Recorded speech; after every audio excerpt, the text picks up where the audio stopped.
turut bahagia. Bu Ayu. Gimana Bu kemarin ceritanya Bu? Bismillah aja ya Mbak. Bismillahirrahmanirrahim. Bu, siap Tapi jadi Ibu udah siap jadi Ibu Persib Terima belum, Bu kasih Ayu? teman-teman udah. Tapi Bang sosoknya seperti apa sih Bu Ayu? Terima kasih teman-teman sudah Suaminya nih. mendoakan saya. Terima kasih banyak. Terima Bu Ayu, selamat Bu.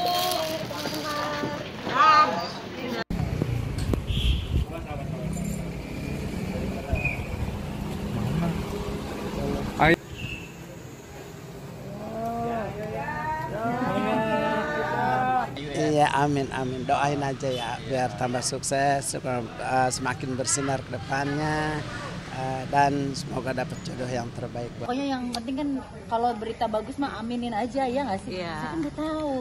Tapi selamat teh, kasih selamat. Orangnya. Pokoknya yang terbaik pokoknya. Selama orangnya belum mengungkapkan itu aku nggak tahu. Ya pasti kita pengen anak bahagia lagi, gitu kan, bisa punya pendamping lagi, ya benar-benar setia dan sayang, betul-betul sayang sama Bilkis juga dan keluarga. Kita serahin aja sama Allah, mudah-mudahan dikirim seorang pangeran yang beriman. Amin. Pangeran. Ditunggu saja. Amin, insya Allah. Doain ya, nanti pasti tahu semuanya. Mungkin penyebabnya apa gitu Mbak Ayu? Itu menjadi urusan saya pribadi. Tidak ada campur tangan siapapun, ini murni keputusan saya pribadi. Insya Allah ini sudah yang terbaik yang Allah kasih buat saya. Ya doain aja mudah-mudahan. Ibu pengen orang ada yang bisa bahagiain Ayu Bilkis saja. Udah dah, nggak minta apa-apaan Ibu, yang penting tanggung jawab buat Ayu sama Bilkis sudah. Kalau Ibu sama Ayu berdasarkan hasil penyelidikan melalui pengumpulan keterangan saksi-saksi yang ada dikaitkan dengan barang bukti maupun petunjuk yang telah kami kumpulkan, bahwa pada hari Selasa tanggal 6 Februari 2024 kami telah melaksanakan gelar perkara terhadap kasus meninggalnya putri daripada Ibu Tamara di kolam renang Duren Sawit, yang mana hasil gelar perkara yang kita laksanakan, kita simpulkan bahwa telah ditemukan dugaan peristiwa pidana, sehingga tim penyidik sepakat untuk menaikkan status dari penyelidikan menjadi penyidikan. Untuk sementara kita masih menerapkan pasal dugaan 359 KUHP, yaitu karena kelalaian menyebabkan orang lain meninggal dunia. Namun tidak menutup kemungkinan kita akan bisa mengembangkan apabila kita menemukan potensi pidana yang lain. Alhamdulillah sangat mengapresiasikan kepolisian ini cepat banget. Kan dari awal kita datang, terus langsung kemarin proses autopsi, terus penyelidikan, sekarang sudah penyidikan, itu alhamdulillah banget. Kayaknya belum sampai seminggu ya. Sudah cepat banget, itu sangat terima kasih sih sama pihak kepolisian. Saya baru tahu juga informasi ini dari teman-teman media ya. Mungkin saat itu kan pihak keluarga Bapak ini juga nggak tahu kejadian sebenarnya tuh seperti apa gitu. Makanya di sini kita ingin makanya kadang ada tagarnya justice for Dante ya, ingin mencari keadilan untuk ponakan kami ya bernama Dante. Ingin tahu gitu, katanya luka lebamnya juga dari pihak yang ingin membangunkan. Coba saya juga nggak tahu gitu ya, baru dengar juga. Cuma ya akan lebih baik gitu ya kalau memang ditunjukkan yang sebenar-benarnya. Tentunya kami sudah mendapatkan dugaan adanya peristiwa pidana, nantinya akan kita update lebih lanjut.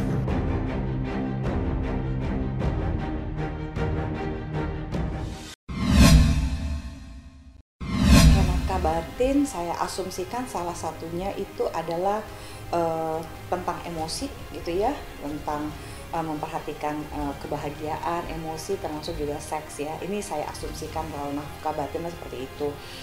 Jadi kalau saya kembali pada teorinya Steinberg ya, Steinberg itu memiliki teori trilogy of love. Dia mengatakan bahwa sebuah relationship itu akan menjadi komplit atau lengkap ya, karena tidak ada relationship yang sempurna. Jadi menurut Steinberg itu ada 3 pilar ya, ada 3 begini yang bisa membuat sebuah relationship itu menjadi kokoh atau kuat. Dia harus memiliki intimacy, keintiman itu bukan seks ya. Keintiman itu adalah bagaimana si individu memastikan dirinya disayang dan bagaimana si individu memastikan pasangannya itu merasa dikasihi atau disayangi oleh dia. Misalnya salah satunya pakai love language atau bahasa cinta. Lalu yang kedua itu adalah komitmen. Ya, komitmen itu harus jelas di dalam relationship. Lalu yang ketiga yang cukup penting itu adalah passion atau gairah seksual, passionate gitu.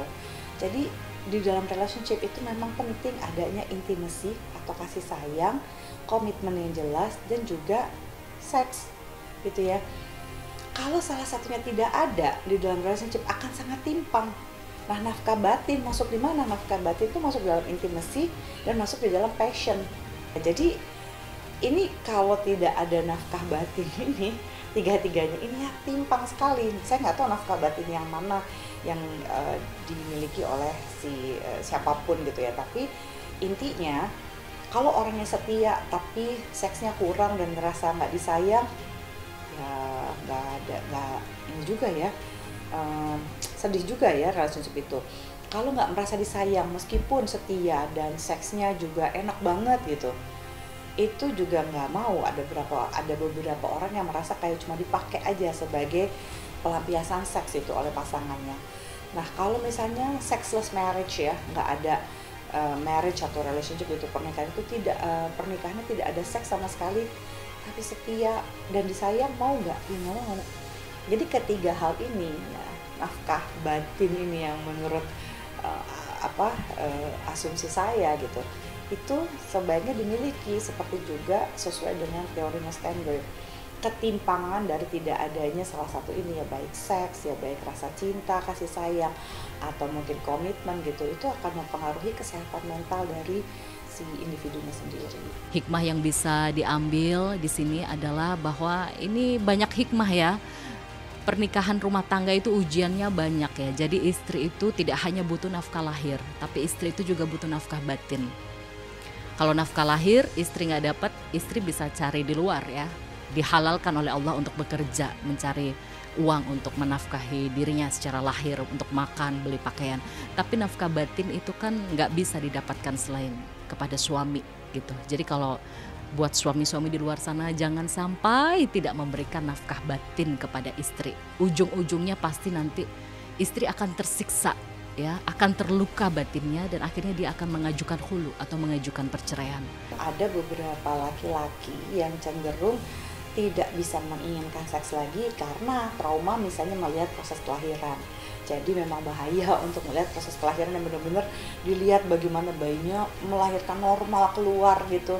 Itu ada banyak traumatiknya, jadi jangan terlalu kepedean lah laki-laki ya untuk melihat proses seperti itu. Saya justru lebih mengusulkan kalau laki-laki mau ada di ruang persalinan, lihatlah wajah istrinya gitu, bantuin dia untuk proses melahirkan, dibandingkan melihat langsung ketika si bayinya keluar itu cenderung menimbulkan trauma. Nah, waktu sebenarnya kalau titik yang paling dibilang paling ekstrim sih waktu jadi ibu pertama kali ya, karena kan memang itu pengalaman pertama, ditambah lagi memang butuh sosok banget suami, belum gini kan ya. Aku tuh butuh sosok suami, belum butuh papa dari anak gitu. Jadi emang butuh banget bonding makin dekat. Sementara kan dulu awal mungkin suami lebih ke anak gitu-gitu sih. Jadi ternyata dengan sekarang berjalannya waktu kita bisa bonding lagi bertiga gitu-gitu. Perempuan mana sih yang nggak berubah fisiknya setelah melahirkan gitu ya. Dan kalau itu betul, saya tahu laki-laki tidak buta gitu ya. Dan apakah itu bisa menurunkan kegairahan sexual attractiveness atau physical attractiveness gitu ya dari si laki-laki? Iya, bisa aja. Nah, inilah di saatnya sebenarnya kita juga membutuhkan konseling gitu ya. Jadi sebagai seorang seksolog klinis gitu, saya banyak sekali juga mendengarkan keluh kesah seperti ini, gimana ya gitu, saya melihat perubahan dari istri saya dan apa segala macam. Memang kelihatannya kok gitu banget sih, kan istri juga emang mau badannya jadi berubah, tapi ini kan juga bayinya untuk kita dan segala macam. tapi diakui dulu lah masalah-masalah ini makanya perlu untuk berkonsultasi gitu. Ini nggak mungkin lah gitu kalau misalnya mau berharap istrinya ketika melahirkan kayak model-model yang ada di majalah, di film yang dia bisa langsung berubah lagi jadi bagus gitu. Semuanya butuh proses ya. Tapi gini, jangankan laki-laki deh yang melihat, perempuannya sendiri yang misalnya tadinya nih dia sangat-sangat bergairah secara seksual ya. Terus sebelum itu dia oke banget, dia selalu juga minta, bukan hanya nunggu laki, misalnya si lakinya minta, dianya juga minta gitu. Jadi ini misalnya equal nih dari awal nih, gairah seksualnya sama-sama oke nih, kompatibel banget. Begitu punya anak masih berubah gitu. Nah, nggak banyak pasangan ya, makanya perlunya premarital counseling tuh sebenarnya salah satunya adalah mempersiapkan setiap perubahan dalam rentang hidup dari si pasangan ini. Jadi mungkin kalau dugaan saya, ini pasangan yang termasuk tidak siap nih terhadap perubahan-perubahan ini, sehingga melihatnya hanya fisik aja, tapi ada banyak hal penting kan dalam relationship yang juga bisa dilihat gitu. Nah sayangnya mungkin tidak minta bantuan lebih cepat.